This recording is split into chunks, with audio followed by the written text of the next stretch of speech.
There is a hidden history that has been deliberately obfuscated from the peoples of the world, and that's why I am on the trail of the Nephilim.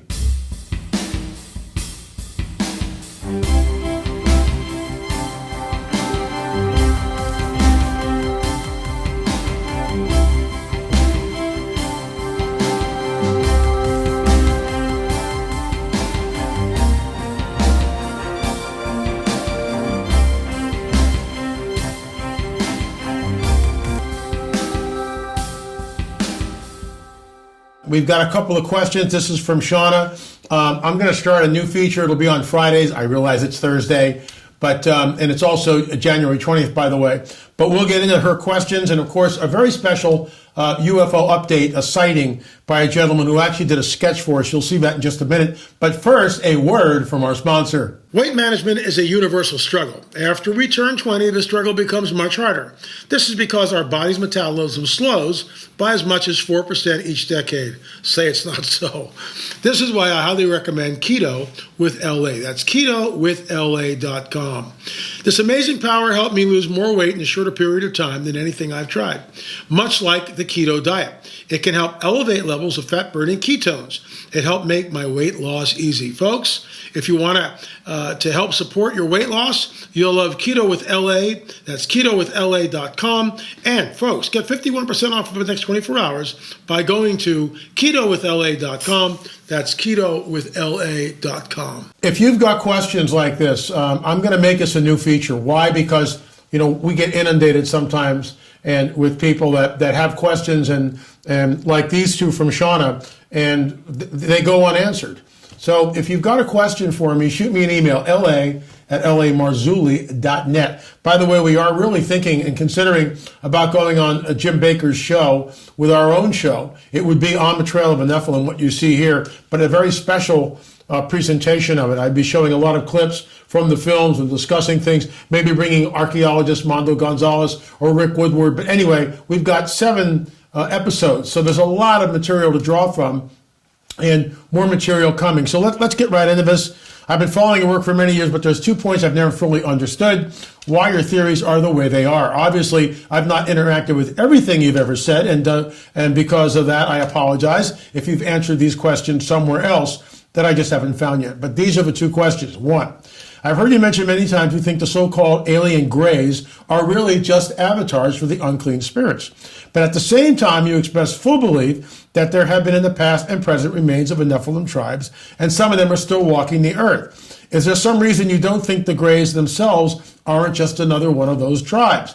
I find the comparison of some of the elongated skulls to the grays a hypothesis I've never seen you comment on. Okay, so in my opinion, there is a distinction between, let's say, the Giant of Canar, which is a full-blown Nephilim in my opinion, and the alien grays. Here's why. Demons, in my opinion, need something to inhabit in order to manifest in this dimension. Whether it's a person, whether it's an object like a mask, a ritually charged object that a demon can attach itself to, or an animal. We've seen all 3, okay? That's how they manifest. We are told in the book of Enoch, I get it, it's not part of our canon, but it is quoted in Jude, we can at least appreciate its historicity, right? So in the book of Enoch, it talks about the disembodied spirits of the Nephilim are the demons which are now earthbound. Now the dragon knows that. The dragon knows that he spent a lot of time and energy creating these entities before the flood. They're wiped out in the flood. So now they're the earthbound spirits which are circling the earth, earthbound. So what does he do? He creates an avatar, i.e. the grays. Now that's conjecture on my part, but I remember decades ago when I got to this, circa 2000, 1999, 98, 97, somewhere in there, the late David Flynn, I called David up on the phone. I said, hey, what do you think about this? Do you think that the grays could be avatars? And we had this discussion, and David said, yeah. It took me a while to get my head around that, but that's what I think they are. See, here's the problem. We have this truncated view of the supernatural. And what we don't understand is that the dragon is a super scientist. And he is. I remember hearing that years ago from Gary Schultz, a UFO investigator, talking about the dragon is a super scientist, and he is. So we've got this truncated view of the supernatural. Oh, there's no technology. It's all demonic delusion nonsense. No, it's not. No, it's not. And I'll be addressing this in a upcoming book, which I'm actually working on. But I digress. So here's the deal. You've got earthbound demonic entities that, in order to manifest in this dimension, need some sort of physicality to do so. The dragon, who was a super scientist, creates an avatar, i.e. the Greys. This means that they can be expendable. You can crash a disc in Roswell or wherever, and the bodies can be carried out. And guess what? Nobody's the wiser. So look, that's conjecture on my part. I don't know. I don't have all the answers. I don't want to sit down with a Grey and do a Q&A. No, thank you. We know that from Chase Klotsky's brief encounter with it. She was terrified. It was visceral. Go back a couple of weeks. We showed that clip. Maybe I'll show it again. So there's a distinction between the Giant of Kandahar, the Nephilim skulls that you see in the background there, and the Greys. They're completely different, in my opinion. Okay. You had broken the news of the Giant of Kandahar, and previously you had assumed the pilot Steve Quayle had talked to was from the same incident. But in like 2 videos, you mentioned that when you had the 2 witnesses talk to each other, you found there was a different times leading you to think that they're 2 separate incidents. Why is that? Was there not a possibility the pilot transported the same body just at a later point in time, or was there more information that you just never made public? Well, I thought I made all the information that I had public. There are 2 separate incidents. One, the Giant of Kandahar, the shooter shot that thing, and that was different than what Steve Quayle's pilot shipped out. 2 different points on the planet, 2 completely different points of geography on the planet. That's the first thing. The second thing, they were separated by well over a year. So these are 2 separate incidents, 2 different giants, as it were. Since then, we've had people come on the record talking about encounters with bodies of giants that the military is processing. All right, one man was supposed to come up to me in Dallas and give me information. At the last minute, he totally went dark. Not the first time that's happened. All right, so let's get into this. Folks, there's so much information here. Okay, Uscreen, that's our streaming. Streaming.lamarzulli.net, streaming.lamarzulli.net. You can also download the free UFO film right there. Download it, folks. Watch it. It's that important. But I want to move right into our UFO update. Here we go. Now, this came in from a gentleman. I'll keep him anonymous. 2 p.m., January 17th, bright, sunny, blue sky. This object was about 800 feet above ground. It was, or the surface of the earth. It was about 150 feet in length. That's based on his observing this, the speed about 50 miles an hour. Way too slow to fly. Jerky movement. He was ready with a camera. It disappeared by the time I lifted the camera to the shot. He was a member of the Civil Air Patrol when he was younger. So this man is a trained witness. Here's a very detailed sketch. Cigar shape with these like diamond points. Not sure what that's about. Bright aluminum in color. This is what he says. LA. I sent you a drawing of an object that I saw today around 2. I had just passed the spot where I was abducted. Traveling east when I saw this object in the sky.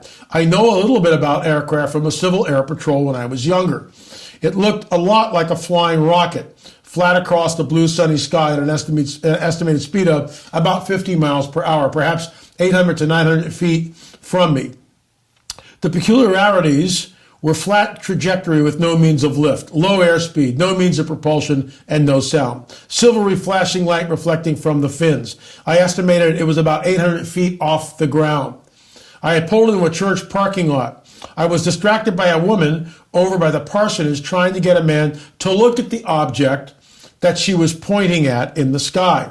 When I tried to start taking pictures, the object vanished from my viewfinder. I stood there some minutes trying to find it again. When I looked back where the lady was standing, she was gone. But I put a call into the pastor of a church. I have not heard anything back yet. A couple of things here. High strangeness. Was that a human woman that was interacting? Don't know. Yeah, I find it, and I've asked him, he's called the parsonage. I'm waiting for an answer back. Is it possible that the woman could have gone into the building? Is there some place for her to hide? we've heard things like this before, where there's someone distracting the guy that's about to take a picture. All of a sudden, this woman's there, and your focus is over here, and when you go to take the picture, the object is gone. How many times have I heard that? So look, this is high strangeness. There's no doubt about it. This was an encounter. Here's the shot of the picture again. Great detail here. Great detail.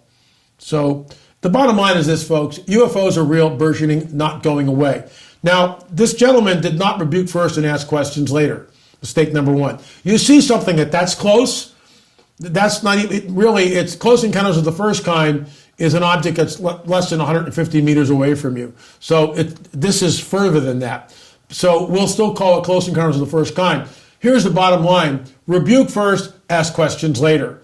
When you see something in your proximity like that, why take a chance? Call out in the name of Jesus. The Lord rebuke you. That's how you do it. The Lord rebuke you by the blood of a lamb. That's what you say. Things like that. Rebuke first, ask questions later. Once again, folks, there it is. There it is. If you want the book, you got to go to the website, lamarzulli.net, and purchase it. But the film is free. We are working on number 2, 3, and 4. That's right. There'll be 4 episodes in this. We've got much of the footage already in the can. In fact, when I was back in Oklahoma, we shot 2 interviews, riveting interviews on disclosure. That'll be episode number 4. I think you'll find that really interesting. But we're working on I keep saying this, but the house is done. My focus now is on getting these films out. John Adam Hicks is working on episode 2, and we'll see what happens with that. So anyway, folks, you can go right here on YouTube, download the free video. It is totally free. In fact, if you open up a text box right below here and just scroll down a little bit, free UFO film, there it is. Watch it. It's that important. And next week, actually no, 2 weeks from now, Al Matthews will be coming back. Very special presentation right here in the studio.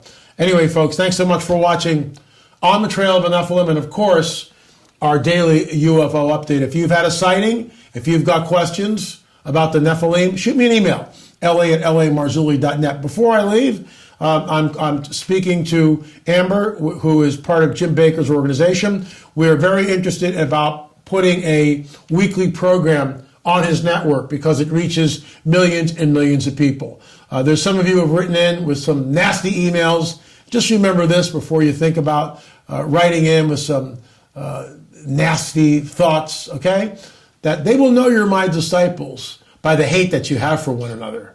No, that's not what it says. They will know that you're my disciples because of the love that you have for one another. So you might be pointing at Bakker, and that's okay. I've read his book. I've met the man face to face, okay, on several occasions now. I think he's a warm, affable, wide open man. He's now 81 years old. He suffered a stroke. He's taking a little bit of a sabbatical. My thoughts and prayers are with him, and I look forward to being on his network. More about that in the coming days. So remember, haters are going to hate, but they'll know that you're my disciples by the love that you have for one another. Oh, and by the way, those of you out there who are without sin, why don't you try casting the first stone? Need I say more? Thanks so much for watching On the Trail of a Nephilim and our special daily UFO report. Remember, we'll see you on the air or in the air. Thanks so much for watching.